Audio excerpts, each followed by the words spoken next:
মহিলাদের জন্য আরেকটা কাজ আছে, স্বামী তিতা লাগলো মিঠা লাগলো স্বামীকে মেনে চলতে হবে, প্রতিবাদ করা হবে না। প্রতিবাদ কি জিনিস? মহিলা মানুষ, আপনি শোনেন, এই মেয়ে কথা বলছো কেন, ভং করছো কেন?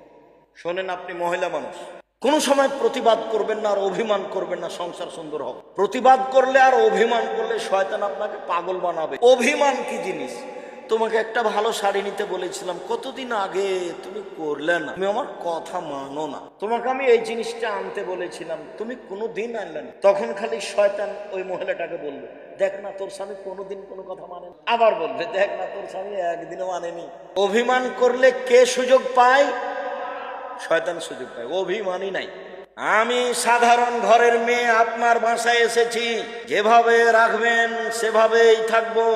কাপড় মোটা হলেও কোনো আপত্তি নাই, চিকন হলেও কোনো আপত্তি নেই। পান্তা ভাত হোক আর গরম ভাত হোক, আমার পক্ষ থেকে কোনো প্রকার আপত্তি অভিমান নেই।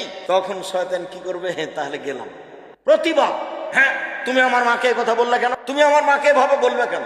তখন শয়তান বলবে, তোর মাকে আরেকদিন গালি দিয়েছিল, তোর মনে নাই? তোর মাকে আরেকদিন গালি দিয়েছে, কতদিন তোকে বললো, তোর মা তো আমার জন্য কিছু রান্না করলো না। এগুলো কে বলাচ্ছে?